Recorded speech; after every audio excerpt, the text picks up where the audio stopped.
নবী ডেকে বলে, জিব্রাইল, আজকে মসজিদের নববীর মধ্যে নতুন মুয়াজ্জিন আযান দিয়েছে। জিব্রাইল ডাক দিয়া কয়, নবী আমার, তবে আপনার কালো সাহাবী বেলাল কই? বেলালকে ডাকেন, বেলাল যেন মসজিদের নববীর মধ্যে আযানটা দিয়ে দেয়। কারণ আপনার সাহাবী বেলালকে আল্লাহ তাআলা এতটাই ভালোবাসেন, আল্লাহর দরবারে বেলাল এমনভাবে কবুল হয়েছেন, বেলাল যদি মসজিদের নববীর মধ্যে আযান না দেয়, এই পূর্ব আকাশ আর পরিষ্কার হবে না। মায়ার নবী সাহাবীদেরকে ডেকে বলে, সাহাবীরা কই আমার বেলাল কই? বেলালকে ডাকো, বেলালকে বলো মসজিদের নববীর মধ্যে আযানটা দেওয়ার জন্য। কে সেই বেলাল? ওই বেলালের ইমানের পাওয়ার কত বেশি ছিল রে ভাই! যদিও বেলালকে দেখতে সুন্দর দেখা যায় না, যদিও বেলালের চেহারাটা বড় কালো, যদিও বেলালকে দেখতে তেমন ভালো দেখা যায় না, কিন্তু অন্তরটা এত ভালো। ওই যে বেলাল হাটে জমিন দিয়া, আর আমার নবী মেরাজে যাওয়ার পর বেলালের পায়ের আওয়াজ জান্নাতের মধ্যে শুনতে পায়। জিবরাইল আমিন যখন মায়ের নবীকে জান্নাতটা ঘুরাইয়া ঘুরাইয়া দেখায়, আল্লাহর নবী, মায়ের নবী, এতিম নবী আমার জান্নাতটা ঘুরে ঘুরে দেখতেছে। তবে যখন জান্নাতটা ঘুরে ঘুরে দেখে, বেলালের পায়ের আওয়াজ আমার নবী জান্নাতে শুনতে পায়, নবী মনে করে বেলাল যেন আমার পিছে পিছে হাঁটতেছে। আল্লাহর নবী আয়েশা বেলালকে ডাক দেয়া বলে, বেলাল বলো, তুমি এমন কি আমল করেছো যে আমল আল্লাহ তাআলা এমনভাবেই কবুল করে নিয়েছে? আমি যখন জান্নাতটা ঘুরে ঘুরে দেখতেছিলাম, তোমার পায়ের আওয়াজ আমি জান্নাতের মধ্যে শুনতে পাইলাম। নবীর উম্মতের দল, আল্লাহর পয়গম্বর মুহাম্মদুর রাসূলুল্লাহ সাল্লাল্লাহু আলাইহি ওয়াসাল্লাম মায়ার নবীর একজন সাহাবী, কালো সাহাবী, নাম হলো হযরতে বেলাল। এই বেলাল রাদিয়াল্লাহু তাআলা আনহুর ঈমানটা কেমন মজবুত ছিল! আল্লাহর নবী মসজিদে নববীর মধ্যে ইমামতি করত। ওই নবীর সাহাবী বেলাল মসজিদের নববীর মধ্যে আযান দিত, আর মায়ার নবী ইমামতি করত। অনেকেই সিদ্ধান্ত করে পরামর্শ করলো, বেলাল ভালো করে শুদ্ধ করে আযান দিতে পারে না, আমরা নতুন একজন মুয়াজ্জিন মসজিদের নববীর মধ্যে নিব। ও আল্লাহর বান্দা, মায়ার নবীর কাছে ডাক দেয়া বলে, পয়গম্বর, মসজিদের নববীতে নতুন মুয়াজ্জিন নিতে চাই, বেলালকে আর মসজিদের নববীর মধ্যে রাখা যাবে না। আল্লাহর নবী ডাক দেয়া বলে, ঠিক আছে, তোমরা যদি সিদ্ধান্ত করে নিয়ে নাও। মসজিদের নববীর মধ্যে সুন্দর মায়াবী কণ্ঠে একজন মুয়াজ্জিন নিয়োগ দেওয়া হলো। ফজরের আযান দিবে মায়াবী কণ্ঠে, মধুর কণ্ঠে আযান। এশার নামাজের পরে বেলালকে ডাক দিয়া বলে, বেলাল, আগামীকাল আর তুমি মসজিদের নববীর মধ্যে আর আযান দিতে পারবা না। বেলাল ভাঙা মন নিয়ে মসজিদের কোণায় বসে বসে চোখের পানি ছেড়ে দিয়া কাঁদে, আসমানের দিকে তাকাইয়া বলে, মালিক, তুমি আমাকে ভালো কণ্ঠ দাও নাই, এই জন্য আজকে মসজিদের মুয়াজ্জিন থেকে আমার নামটা কাটা গেল। ও আল্লাহ, আজকে যদি আমার সুন্দর কণ্ঠ থাকতো, আজকে মসজিদের মুয়াজ্জিন থেকে আমার নামটা কাটা যেত না। আল্লাহ, তুমি আমাকে সুন্দর কণ্ঠ দেও নাই, আমাকে আল্লাহ তুমি বানাইছো কালো, আল্লাহ আমার জবান দিয়েছো তুমি বড় তোতলা। এই জন্য আজকে মসজিদের নববীর মধ্য থেকে মুয়াজ্জিনী নামটা কাটা পড়ল।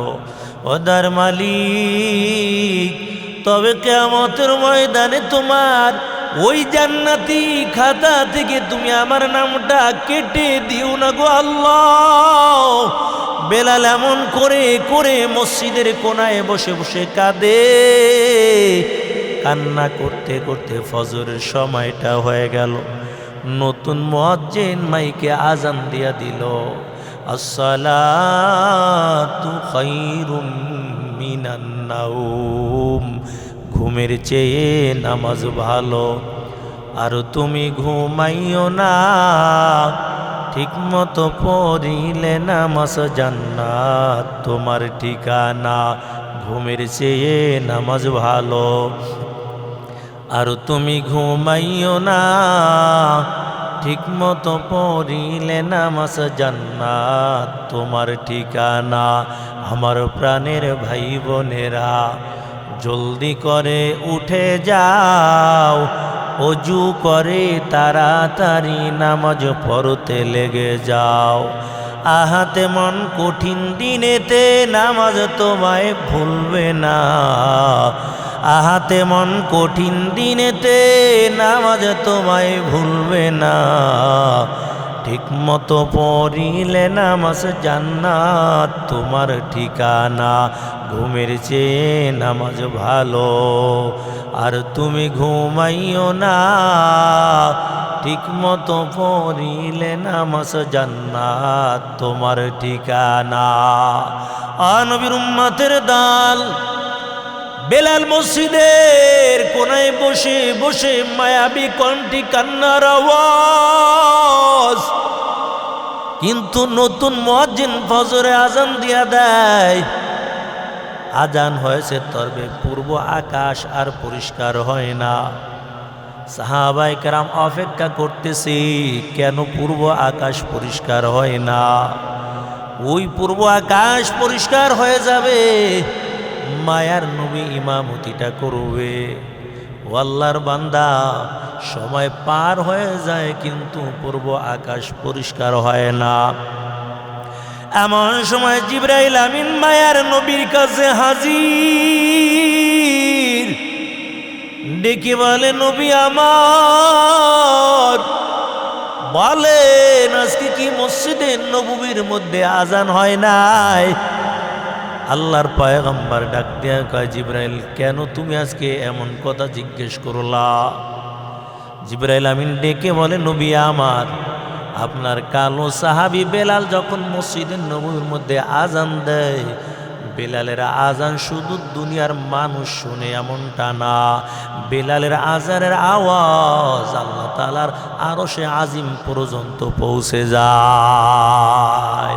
আশিকারা মিল্লাত মাযহাব জুদাস, আশিকারা মিল্লাত মাযহাব খুদাস, মিয়ানে আশিক মাশুক রামজিস, কিরামান কাতিবিন্দা হাম খবর নিস। কুল ইন কুনতুম তুহিব্বুনাল্লাহ ফাত্তাবিউনি ইউহিব্বুকুমুল্লাহ ওয়া ইয়াগফির লাকুম যুনুবাকুম আল্লাহু গফুরুর রহিম। নবীর উম্মতের দল, ওই আল্লাহই বলেছে তোমরা নবীর অনুসরণ করো, আল্লাহর পয়গম্বর ইত্তেবা করো। বেলাল আমার নবীর অনুসরণ করার পরে এত দামি হয়ে গেছে। বেলাল আজান দেয় জমিনে, কিন্তু বেলালের কণ্ঠের আওয়াজ পৌঁছে যায় আল্লাহ তাআলার আরশে আজিমে। জিবরাইল ডেকে বলে, নবী আমার, ওই বেলালের কণ্ঠের আওয়াজ শুধু দুনিয়ার মানুষ শুনে এমনটা না। বেলাল যখন আজান দেয়, বেলালের আজানের শব্দ ডান দিকে 33 মাইল দূরে চলে যায়। বাম দিকে 33 মাইল দূরে চলে যায়, সামনে পিছনে 33 মাইল দূরে চলে যায়। শুধু তাই নয়, বেলালের আজানের শব্দ প্রথম আসমানে ফেরেশতারা শুনতে পায়, বেলালের কণ্ঠের আওয়াজ দ্বিতীয় আসমানে ফেরেশতারা শুনতে পায়, চতুর্থ আসমানে ফেরেশতারা শুনতে পায়। ও পয়গম্বর, ওই আজকে আসমানের ফেরেশতারা তো বেলালের কণ্ঠের আওয়াজ শুনতে পায় নাই। নবী ডেকে বলে, জিবরাইল, আজকে মসজিদের নববীর মধ্যে নতুন মুয়াজ্জিন আজান দিয়েছে। জিবরাইল ডাক দিয়া কয়, নবী আমার, তবে আপনার কালো সাহাবী বেলাল কই? বেলালকে ডাকেন, বেলাল যেন মসজিদের নববীর মধ্যে আজানটা দিয়ে দেয়। কারণ আপনার সাহাবী বেলালকে আল্লাহ তাআলা এতটাই ভালোবাসেন, আল্লাহর দরবারে বেলাল এমনভাবে কবুল হয়েছেন, বেলাল যদি মসজিদের নববীর মধ্যে আজান না দেয়, এই পূর্ব আকাশ আর পরিষ্কার হবে না। মায়ার নবী সাহাবীদেরকে ডেকে বলে, সাহাবীরা কই আমার বেলাল কই? বেলালকে ডাকো, বেলালকে বলো মসজিদের নববীর মধ্যে আজানটা দেওয়ার জন্য। কে সেই বেলাল? ওই বেলালের ইমানের পাওয়ার কত বেশি ছিল রে ভাই। যদিও বেলালকে দেখতে সুন্দর দেখা যায় না, যদিও বেলালের চেহারাটা বড় কালো, যদিও বেলালকে দেখতে তেমন ভালো দেখা যায় না, কিন্তু অন্তরটা এত ভালো। ওই যে বেলাল হাটে জমিন দিয়া, আর আমার নবী মেরাজে যাওয়ার পর বেলালের পায়ের আওয়াজ জান্নাতের মধ্যে শুনতে পায়। জিবরাইল আমিন যখন মায়ের নবীকে জান্নাতটা ঘুরাইয়া ঘুরাইয়া দেখায়, আল্লাহর নবী, মায়ের নবী, এতিম নবী আমার জান্নাতটা ঘুরে ঘুরে দেখতেছে।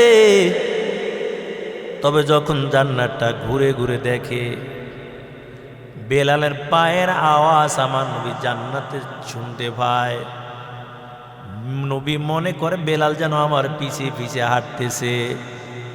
আল্লাহর নবী আয়েশা বেলালকে ডাক দেয়া বলে, বেলাল বলো, তুমি এমন কি আমল করেছো যে আমল আল্লাহ তাআলা এমনভাবেই কবুল করে নিয়েছে? আমি যখন জান্নাতটা ঘুরে ঘুরে দেখতেছিলাম, তোমার পায়ের আওয়াজ আমি জান্নাতের মধ্যে শুনতে পাইলাম। বেলাল বলে, নবী আমার তেমন কোনো আমল নাই, তবে আমি যখন উযু করি 2 রাকাত নামাজ আদায় করে নেই। আল্লাহ নবী বলে, বেলাল, এই আমলটা আমার আল্লাহ বড় কবুল কইরা ভালাইছে। ওই বেলালের ইমানের পাওয়ার কেমন! উমাইয়ার বাড়ি কাজ করে আর জবান দিয়ে আমার মালিককে ডাকি, হাত দিয়ে কাজ চলতেছে কিন্তু জবান দিয়ে আল্লাহকে স্মরণ করে। আল্লাহ আল্লাহ কেমন মুবারক নাম হয়, আল্লাহ আল্লাহ আশিকু কা কাম হয়, আল্লাহ আল্লাহ তু মেরা মাবুদ হয়, আল্লাহ আল্লাহ তু মেরা মাশুক হয়। ওই বেলাল আমার মালিকের জন্য কেমন পাগল! উমাইয়ার বাড়ি কাজ করে জবান দিয়া মালিককে স্মরণ করে। উমাইয়া ডাক দেখা, বেলাল তুমি আবার কেমন মালিককে ডাকতেছো? বেলাল বলে, রব্বি আল্লাহ, আমি তো আমার রব আল্লাহকে আমি ডাকতেছি। উমাইয়া ডেকে বলে, রে বেলাল, ওই রবির নামটা জবান দিয়ে ছেড়ে দাও। বেলাল ডাক দিয়ে বলে, না না, দুনিয়া ছাড়বো, তবে আমার রবকে আমি ছাড়তে পারবো না। কারণ রবের উপরে ঈমান আনলাম, অন্তরের মধ্যে এমনভাবে রবের ভালোবাসা ঢুকাইলাম, জীবন দিতে পারবো, কিন্তু কিন্তু আমার মালিককে আমি ভুলতে পারবো না। আশকারা কে মুবারক নাম হয়, আশকারা তু মেরা মাবুদ হয়। আর নবীর উম্মতের দল ওই বেলাল আল্লাহর জন্য কেমন পাগল। বেলাল জবান দিয়ে মালিককে ডাকি, উমাইয়া ডাক দিয়ে বলে, বেলাল রবের নামটা তুমি ভুলে যাও। বেলাল বলে, না না, আমি আমার রবকে আমি ভুলতে পারবো না। বেলাল জবান দিয়ে শুধু মালিককে ডাকতে থাকে। উমাইয়া ডাক দিয়া বলে, বেলালের হাতে পায়ের মধ্যে রশি দিয়া বাঁধো। এবার হাতে পায়ের মধ্যে রশি দিয়া বাঁধার পর চাবুক দিয়া বেলালের গায়ের মধ্যে আঘাত করার পর, বেলাল তুমি রবকে ভুলে যাও। যতবার আঘাত করে বেলাল আসমানের দিকে তাকাইয়া মালিককে ডাকি। উমাইয়া ডাক দেয়া করে, বেলাল আসমানের মালিকের কথা তুমি ভুলে যাও। বেলালকে চাবুক দিয়ে এমন ভাবে আঘাত করা শুরু করে দেয়, ওই বেলালের গায়ের গোস্তগুলি খসে খসে যায়। তারপর জবান দিয়ে আল্লাহকে ডাক দেয়। তারপর বেলাল রবের নামটা ভুলে না। উমাইয়া ডাক নিয়ে কয়, এই শাস্তিতে বেলালের হবে না, বেলালের আরো শাস্তিটা বাড়াইয়া দাও। পায়ের মধ্যে রশি লাগাইয়া উটের সঙ্গে বেঁধে মরুভূমির মধ্যে বেলালকে টানা চেঁচড়ান শুরু করে দেয়। বেলালের গায়ের মধ্যে কোনো পোশাক নাই, শরীরের চামড়া গুণ উত্তপ্ত গরম বালুর মধ্যে কয়নার মধ্যে গায়ের গোস্তগুলো খসে খসে পড়ে যায়। তারপর বেলাল জবানটা নাড়াইয়া নাড়াইয়া আমার মালিককে ডাকি, এমন ভাবে কষ্ট দেওয়া শুরু করে দিল, বুকের মধ্যে বড় পাথর দিয়া চাপা দেয়। ও নবীর উম্মতের দল, ওই আরবের বড় পাথর দিয়ে বেলালের বুকের মধ্যে চাপা দেয়। আর মাইয়া ডাক দিয়া কই, বেলাল রবের নামটা ভুলে যাও। নবীর সাহাবী আবু বকর যখন পাশ দিয়া হেঁটে যায়, দেখে বেলালকে এমন ভাবে কষ্ট দিতেছে। বেলালের কাছে যাই আবু বকর ডাক দিয়া বলে, বেলাল তুমি একটু আমার রবের নামটা আস্তে আস্তে স্মরণ করো, কারণ ঈমান তো অন্তরের ব্যাপার। ওরে বেলাল, এমনও হতে পারে উমাইয়া তোমার শাস্তি হালকা করে দিবে।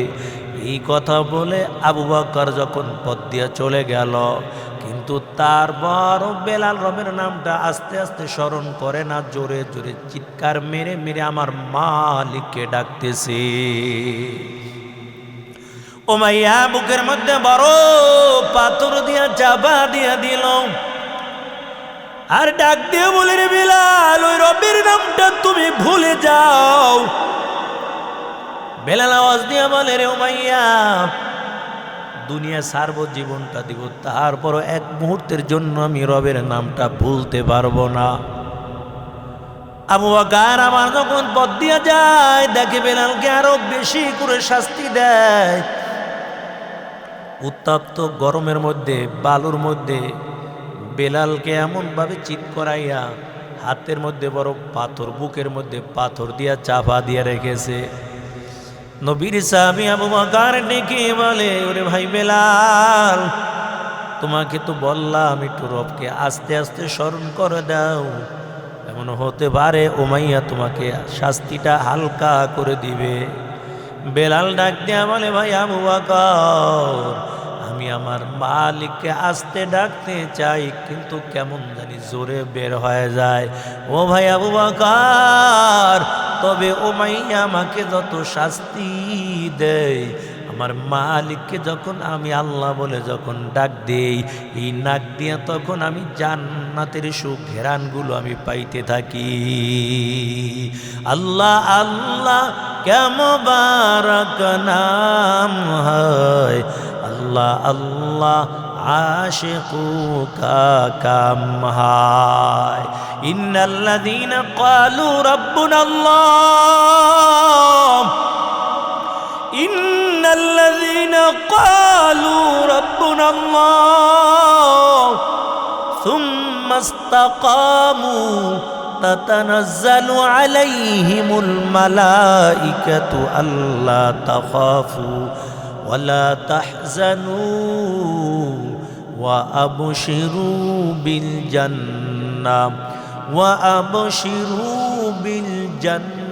التي كنتم توعدون আল্লাহ তাআলা বলেন নিশ্চয়ই যারা বলবে একমাত্র আমি মালিক তাদের রব এবং এই কথার উপর যারা ইস্তেকামত করবে তাই সুম্মাস্তাকাম যারা ইস্তেকামত করবে আল্লাহ বলে মৃত্যুর আগ মুহূর্তে আমি আল্লাহ তাদের নিকট আসমান থেকে ফেরেশতা নাজিল করে দিব ওই ফেরেশতারা ঈশা ডেকে ডেকে বলবে ইয়া আইয়াতুহান নাফসুল মুতমাইন্না ইরজিই ইলা রাব্বিকি রাদিয়াতাম মারদিয়া ফাদখুলি ফি ইবাদি ওয়াদখুলি জান্নাতি ওই ফেরেশতারা এসে ডাক দিয়া বলবে রে বান্দা তোমার কোনো ভয় নাই আল্লাহ তাখাফু ওয়ালা তাহজানু ডাক দিয়া বলবে তোমার কোনো ভয় নাই তোমার কোনো চিন্তা নাই আল্লাহ তাআলার জান্নাতের সুসংবাদটা শুনে নাও ও নবীর আশিক বেলালকে উমাইয়া তো কষ্ট দেওয়ার পর তারপর বেলালের জবান দিয়ে আল্লাহর নামটা বের হয় কারণ ইমানদারের ইমানের উপর যখন আঘাত করা হয় তখন ইমান কমে না ইমানের পাওয়ার তখন আরো বেশি বেড়ে যায় ওই ফেরাউন যখন আসিয়াকে কষ্ট দেওয়া শুরু করে দিল আসিয়া কি বারবার কষ্ট দেয় কিন্তু আসিয়া রবের নামটা ভুলে না রে আল্লাহর গোলাম ফেরাউন ডাক দেয়া কয় আসিয়া তুমি রবের নামটা ভুলে যাও আসিয়া ডাক দেয়া কয় ফেরাউন আমার রবকে আমি ভুলতে পারবো না যিনি তামাম দুনিয়ার প্রতিপালক আলহামদুলিল্লাহি রাব্বিল আলামিন হামদে বেহাদ মার খোদায়ে পাকের আকে ইমা দাদ মুশতে খাকের আকে দারা দমদমিদ উরুহের দাদা আজতু ফানাজতু উরুহের